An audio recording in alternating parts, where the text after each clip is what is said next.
moniste, une pensée maintenant qui va vers le pluralisme et le Et qui ne dialogue entre favorise les... pas l'ouverture. Ben voilà, exactement. Oui, Donc, voilà. témoignage très enthousiaste. Libreville, c'est Oui. l'ouverture.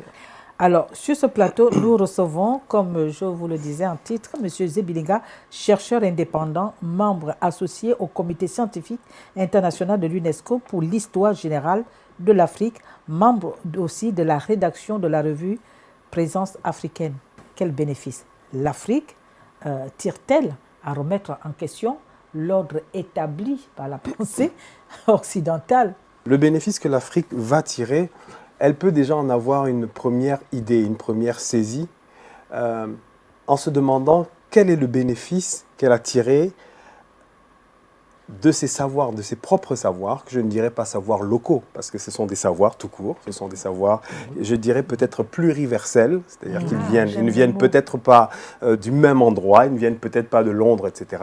Mais si l'Afrique est le berceau de l'humanité, une des premières conséquences, c'est que l'Afrique a porté en fait l'accroissement démographique de l'humanité pendant des millénaires. Elle n'a pas pu le faire sans produire des savoirs, sans produire des connaissances. C'est impossible. Ce serait une contradiction flagrante. Il faudrait qu'on sache que aujourd'hui, 80% des Africains sont soignés, je fais confiance à l'OMS, sont soignés par des guérisseurs traditionnels. 80%.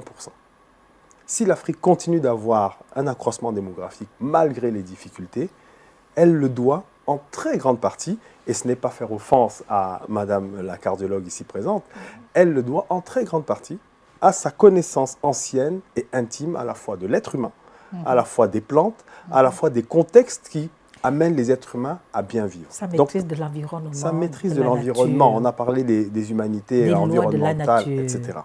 Et cette connaissance-là, on sera très étonné, très probablement les savoirs scientifiques reconnus, dits universels, mais qui sont souvent en fait eurocentriques, eh bien, ils sont en train de revenir vers les connaissances africaines. Je prends un exemple très simple. On découvre aujourd'hui que les plantes, que les arbres communiquent entre eux. Or, quand les Africains s'adressaient aux arbres, parlaient aux arbres, vous savez que dans la tradition, on ne coupe pas un arbre n'importe comment, on ne coupe pas un arbre à n'importe quelle heure, et on parle à un arbre. Eh bien, les Africains étaient considérés comme en dehors de l'histoire. C'était des préjugés, c'était des prélogiques. Ils n'avaient pas le principe de la non-contradiction. Alors qu'en réalité, ils avaient des savoirs auxquels n'étaient pas encore arrivés certains autres. Je vous donne un élément empirique. Au XVIIIe siècle, il y a à Boston une épidémie de variole. Oui. Voilà. Et cette épidémie de variole a été largement soignée grâce à un esclavisé africain, qui était probablement un Yoruba, qu'on appelait Onesimus. Onesimus, d'où il venait, en fait, il pratiquait un peu une espèce d'ancêtre de la vaccination. On appelait ça la variolisation. Et donc, il fallait s'injecter, s'inoculer physiquement la maladie pour avoir des effets en fait proches de la vaccination. Il est reconnu à Boston comme un grand bienfaiteur de la ville de Boston, tout simplement parce qu'il a utilisé des savoirs que sa société en Afrique, sur le sol africain, avait déjà. Donc, le bénéfice que l'Afrique aura à se tourner davantage vers les savoirs, en fait, elle peut en avoir une idée en sachant déjà par l'histoire réelle qui peut être écrite et qui est réécrite aujourd'hui, en sachant déjà ce que ces savoirs lui ont apporté par le passé.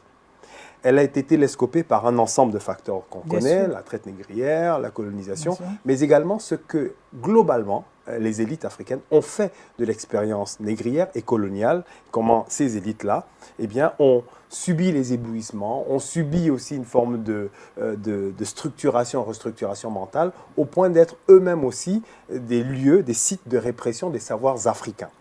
Qu'est-ce qu'on tirera donc de cette remise en cause ? Déjà, une question, une observation générale. Vous savez, les peuples qui, sur les 10, 20, 30 dernières années, ont amélioré substantiellement leurs conditions d'existence sont les peuples qui ont le plus investi dans les connaissances et dans les savoirs.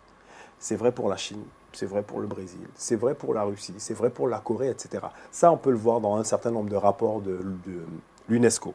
Donc, première chose à bien avoir en idée, une société contemporaine n'améliore pas son bien-être, ses conditions d'existence, sans investir dans les savoirs, dans les connaissances. Le cas de la Chine me paraît absolument intéressant. Patent. Exactement. Parce que la Chine, par ailleurs, s'il vous plaît, a un programme stratégique dans le développement de sa médecine traditionnelle. C'est Bien dans sûr. le plan, c'est Bien dans sûr. le plan de la Chine. Elle sait qu'elle doit développer, elle continue de développer, et même dans le protocole qu'elle utilise pour lutter contre le Covid-19, Oui. que vous appelez pour des raisons, à mon avis, étranges, pandémie, mais je préfère ne pas ouvrir cette question. La Chine utilise également un protocole traditionnel. En même temps, elle utilise voilà, Bien sûr. les médications C'est pour ça- c'est modernes, pour- et c'est elle pour ça utilise que, les voilà. médications traditionnelles pour lutter contre le Covid-19. C'est pour ça qu'elle pratique la politique Covid-0. Exactement. Ce sont des politiques qui sont décidées par eux en fonction de leur réalité Bien sûr. et ils ne négligent pas leurs savoirs endogènes.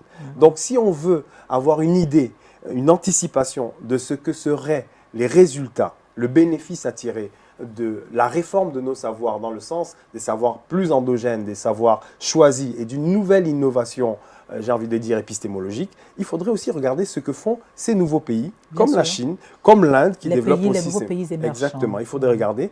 Et d'un autre côté, il faut regarder notre propre histoire. Parce que nous avons eu des sociétés qui avaient des démographies extrêmement élevées. Le Ghana, le Songhai, etc. Le Congo, c'était des peuples, des sociétés à forte démographie où on soignait l'être humain. Eh bien voilà, Madame le professeur, Messieurs les professeurs, ma docteur, alors nous sommes donc arrivés au terme de nos 52 minutes d'échange sur, je vais dire, l'interdisciplinarité. Résumons cela en un seul mot. Eh bien, j'ai été très ravie de vous recevoir sur ce plateau et à vous également, chers téléspectateurs, merci pour votre aimable attention. On se retrouve mardi prochain à 21h. Au revoir.